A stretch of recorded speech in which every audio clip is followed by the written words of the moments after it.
Hello, everyone. We're continuing our study with Esther, and since it's been a few weeks, we're going to spend a little bit of time going through a quick review. First of all, our objective in this study this quarter has been to take Old Testament knowledge and see how it reveals Christ in the New Testament and what we can learn for how we are to live our life today. Sometimes we can't always put a book, chapter, and verse between the Old Testament and the New Testament, but what we can see is those biblical principles that allow us to grow and become stronger Christians. Just as a quick review, Esther became queen of Persia around 478 BC. The temple had been rebuilt in Jerusalem by this time, and see in this reference here, Nehemiah rebuilds the wall of Jerusalem about 30 years later in 444 BC. The Persian Empire was a large empire, 127 provinces, and that becomes kind of important. If we look over in this map, we see that all of Israel, Judah were included in this. This becomes kind of important because as we see where Haman wants to destroy all the Jews, that he would also destroy those who would be ancestors to Christ. In chapter 1, we saw where the king threw a feast and commanded that the queen appear before him. The queen refused. Then the king had her deposed. In chapter 2, we see where the king then appoints officers in all the provinces to help him find a new wife. In verses 5 through 7 of chapter 2, we're introduced to Mordecai and Esther. Esther was his uncle's daughter, and Mordecai took her as his own daughter. As the search for a new queen was occurring, women were gathered. Esther was one of those that were gathered. In verse 9, we saw that she obtained the favor of the keeper of the house of the women, and she was given beyond her allowance for things that she would need, choice maid servants, and she had the best place in the house. Throughout all of this, she had not revealed her people or her family. Esther is made queen in verse 17. In verse 20, we see that Esther had not revealed her family or her people, just as Mordecai had charged her, for Esther obeyed the command of Mordecai as when she was brought up by him. In verses 21 and 22, a matter to overthrow the king became known to Mordecai, and he then reported that, and that was squashed. This was written in the book of the Chronicles of the King. This will become important in just a moment. In chapter 3, we see that Haman is advanced, and he is set above all the princes. The king's servants would bow down to him, but Mordecai refused.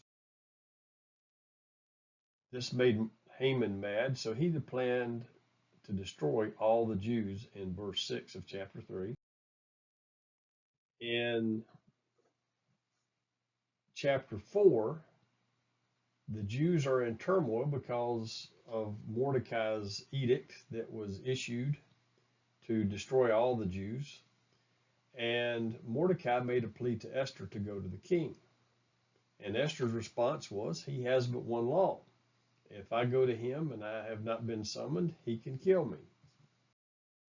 Mordecai's answer to this, he says, yet who knows whether you have come to the kingdom for such a time as this? And we know now through the providence of all that we've read in the book is that she in fact has come to the kingdom for such a time as this. In verses 15 to 17 of chapter 4, Esther asked for them to fast with her. She said she will fast, and she makes the statement, if I perish, I perish. This was a statement of submission, not a statement of despair. In chapter 5, Esther is received by the king when he goes, and he offers her up to half the kingdom. And we see this happening 3 times. In verse 8, she says, tomorrow I will do as the king has said. She will tell him tomorrow what her request is. In verses 9 through 13, Haman is filled with indignation against Mordecai. So he goes to his friends, and he's kind of whining to his friends that Mordecai's not bowing down to him. And they say, well, just hang him. But chapter 6, the king can't sleep. So the chronicles of the king are read to him, and it was found written. Again, this is providence, where it was found written that Mordecai had saved the king's life, and nothing had been done for him yet. Now, the king wants to honor Mordecai, and Haman, who just happens to be in the court, is called in, and he is then given the job of honoring Mordecai, making sure that he's honored. Of course, Haman was there to ask the king for the authority to take Mordecai's life, to hang him. Well, verse 11, we see that Haman escorts Mordecai throughout the city and all this splendor that Haman actually thought was going to be for him. And we look back at chapter 3 and verse 15 here, because he said, the city was perplexed because the man who wanted to kill the Jews is now called to honor them. And we'll see this again in a little while when we start talking about the twist where Haman ends up getting hanged on the same gallows that he was going to hang Mordecai on, but also the authority given to Mordecai and how this kind of plays into the respect that's given to the Jews. Now, once all this happened, Haman was just really tore up about this whole thing, and he retreated. He goes back to his advisors and to his wife, and they say, you know what, you're not going to prevail. You're going to fall before this person. And they finally saw their eyes open that they weren't necessarily sure exactly how it was working, but somehow Mordecai was not going to be hanged as Haman had requested, or was going to request. Then in chapter 7, the king urges Esther for the 3rd time to come in, and he says, what is your petition? What is your request? It shall be done up to half the kingdom. And she hits him with it. Let my life be given me and my people. We have been sold, my people and I, to be killed and destroyed, killed and annihilated. And this is the exact same wording that Haman had put in his edict to destroy the Jews in chapter 3 and verse 13. Now, we get to this part here, and the king is just perplexed at this. And he says, who would dare presume in his heart to do such a thing? And Esther puts it out there.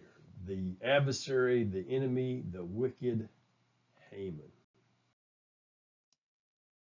We see these 3 terms in the New Testament. 1 Peter 5 and 8, be sober, be vigilant, because your adversary, the devil, walks about like a roaring lion, seeking whom he may devour. Matthew 13:39, the enemy who sowed them is the devil. The harvest is the end of the age, and the reapers are the angels. Matthew 6:13, and do not lead us into temptation, but deliver us from the evil one. We see these same 3 terms being referenced to Satan. That's kind of where we are for now. Now we pick up this week with more of the king's wrath, Mordecai being appointed over the house of Haman, and Esther and Mordecai being commissioned to write a new decree. So let's go in here to chapter 7. And if you have your Bible, read along here in verses 3 and 4. Uh, the king has asked for the petition, and Queen Esther, in verse 3, Queen Esther answered and said, "If I have found favor in your sight, O king, and if it pleases the king, let my life be given me at my petition, and my people at my request." Now Esther begins with a statement here, making the king want to hear more. Oh yeah, okay, okay, continue. And then she does the setup. "For we have been sold, my people and I, to be destroyed, to be killed, and to be annihilated. Had we been sold as male and female slaves, I would have held my tongue, although the enemy could never compensate for the king's loss." The knockout punch. The king here in verse 5, he's heard this. So he's interested in what's happening next. So the king answered and said to the queen, "Who is he and where is he that who would dare presume in his heart to do such a thing?" And Esther said, "The adversary and enemy is this wicked Haman." So now she's led him up to this. His wrath is built. And in verse 6, he leaves the room. Now, to kind of put this big picture together, the king's permission to Haman to kill the Jews has just become apparent to the king is what's happened. He's now realizing what has happened. In verse 7, Haman pleads to the queen. The king returns and sees this spectacle with Haman there trying to plead with her. And the king says this. He says, "Will he also assault the queen?" Well, at that point, they covered his face. So let's go down here and look at verse 8. When the king returned from the palace garden to the place of the banquet of wine, Haman had fallen across the couch where Esther was. Then the king said, "Will he also assault the queen while I am in the house?" As the word left the king's mouth, they covered Haman's face. Kyle and Delich, in their commentary, says this is to begin to carry the sentence of death into execution. One of the first things that they would do is they would cover the face of the person. And in Roman law, the condemnation by a Roman judge, the statement was, "Cover his head and hang him on the accursed tree." I thought this was kind of interesting because as we look at the New Testament in Acts chapter 5 and verse 30, the God of our fathers raised up Jesus, whom you murdered, by hanging him on a tree. It also occurs again in Acts 10 and verse 39 and Acts 13 and verse 29. Galatians 3:13. Christ has redeemed us from the curse of the law, having become a curse for us. For it is written, "Cursed is everyone who hangs on a tree." 1 Peter 2:24.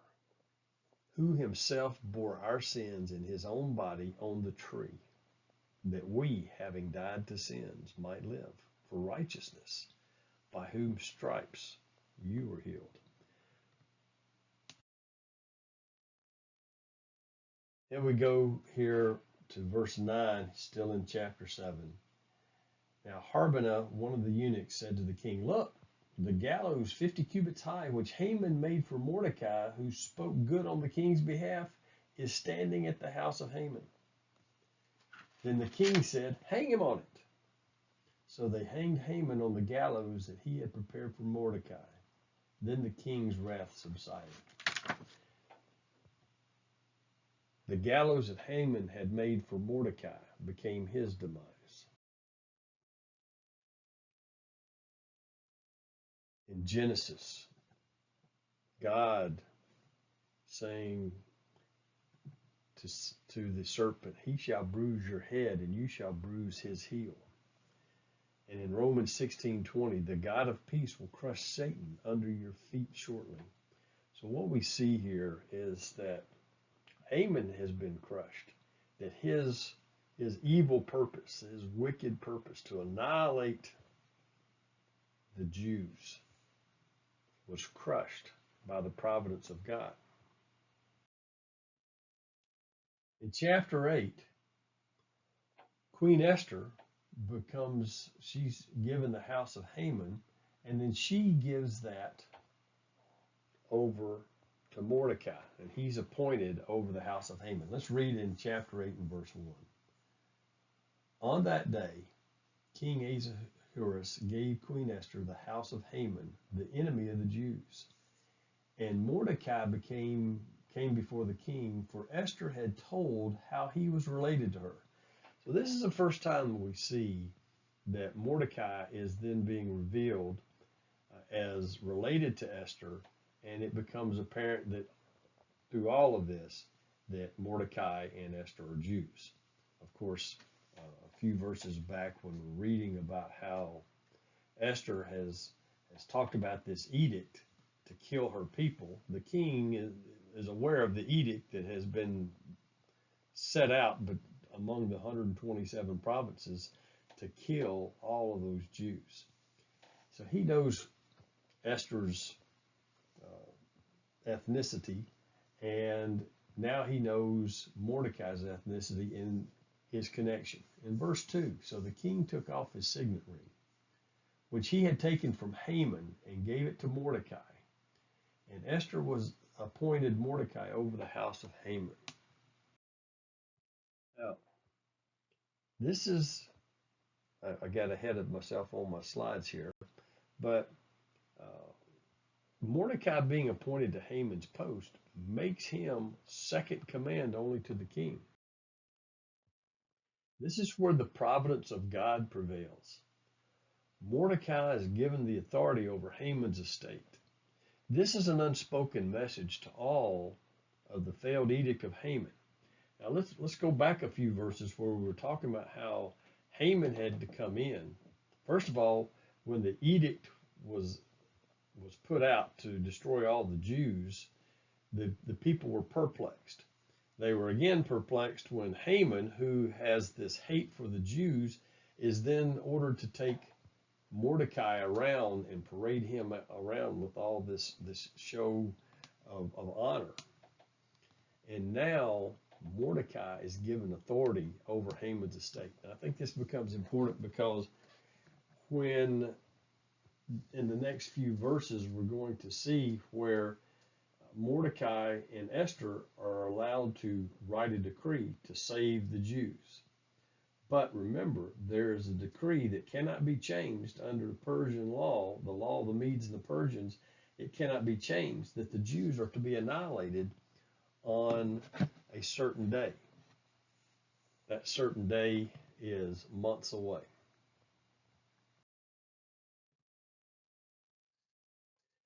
Another way that we see providence of God is that the king honors Mordecai not only by giving him this show of honor, but he appoints him as the first minister. He is number 2 under the king. He has the signet ring that was given to Haman, has now been given to Mordecai, and he has the authority of the king. Now again, people in this community at this time would know that Haman had that authority. He is now dead, and Mordecai has this authority. Knowing that Mordecai is a Jew, that's going to be in the back of their minds as to how the king is going to treat these matters. Mordecai was given full authority by the king. Christ became king with full authority. In Matthew 28 and verse 18, and Jesus came and spoke to them, saying, all authority has been given to me in heaven and on earth. When you saw Mordecai, you saw the king. When you see Christ the king, you see the Father. John 12:45. And he who sees me sees him who sent me. Mordecai's word was the same as the king. Christ's word is the same with the Father. John 10:30. I and my Father are one. The last part of our study for this evening is Esther and Mordecai are given the authority to write a new decree. Let's continue on in chapter 8, starting at verse 5. And said, if it pleases the king, well, let's back up to verse 4.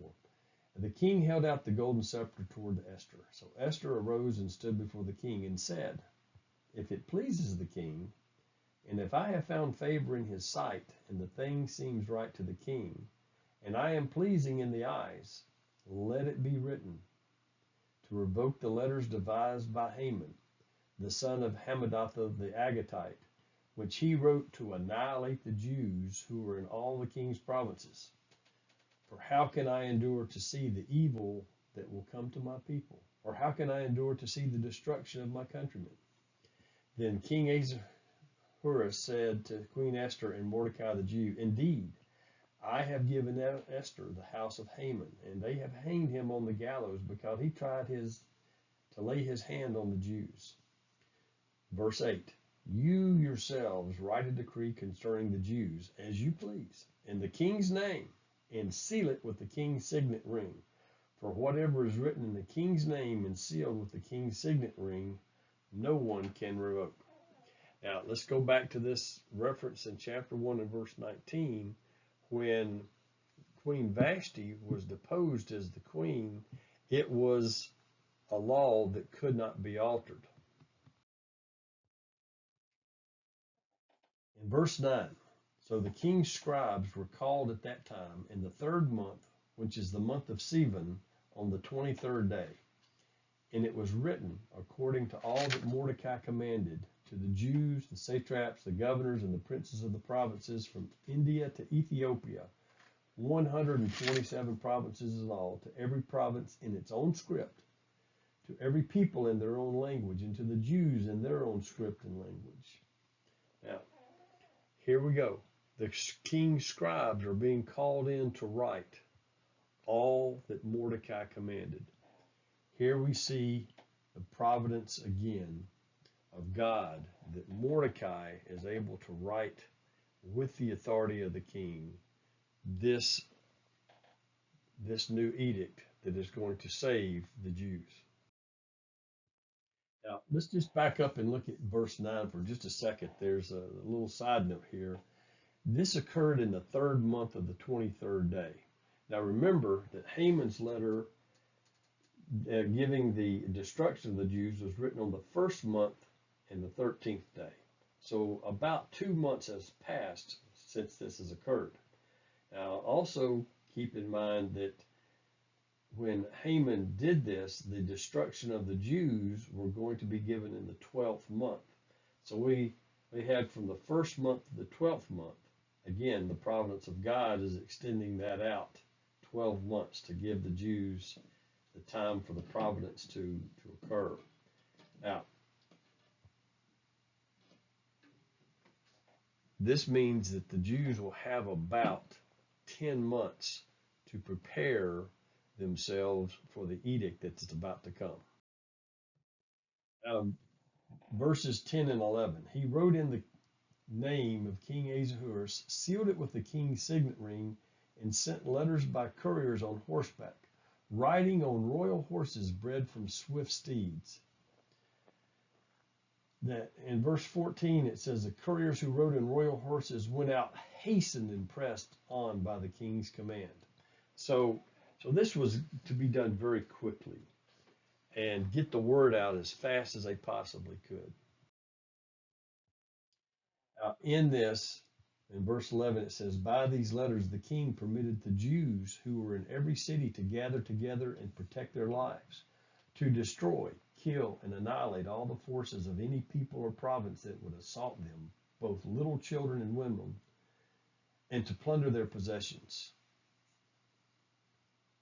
Verse 12, on one day in all the provinces of King Ahasuerus, on the 13th day of the 12th month, which is the month of Adar, that was the day that was assigned for the Jews to be destroyed, killed, and annihilated. So this is going to permit the Jews to gather and protect their lives and to destroy, kill, and annihilate all the forces who would assault them. So the same language that Haman used, Mordecai now uses, saying, okay, the edict went out that you are to destroy, kill, and annihilate all the Jews. The Jews now have the authority to destroy, kill, and annihilate anyone who would try to harm them. Verse 12, on one day, again, the day of Haman's edict, to destroy, kill, and annihilate.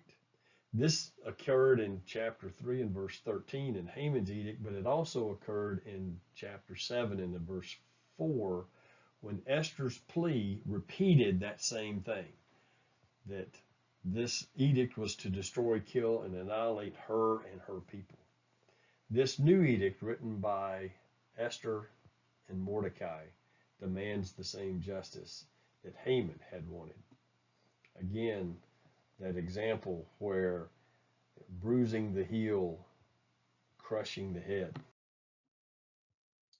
In verse 13, a copy of the document was to be issued as a decree in every province and published for all the people, so that the Jews would be ready on that day to avenge themselves on their enemies. They have 10 months to prepare for this.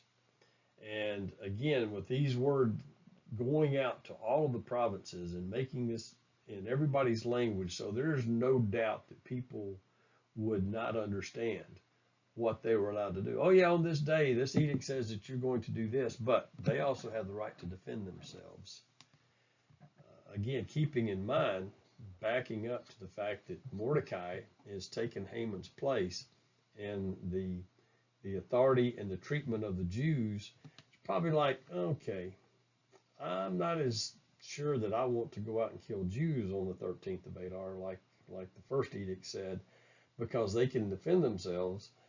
I'm not going to get much support if I try to go out and plunder the Jews.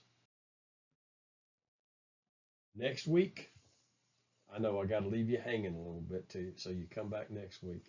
We're going to look at the Day of Atonement, and then the rest of the book summarizes the events, and then we end where we began.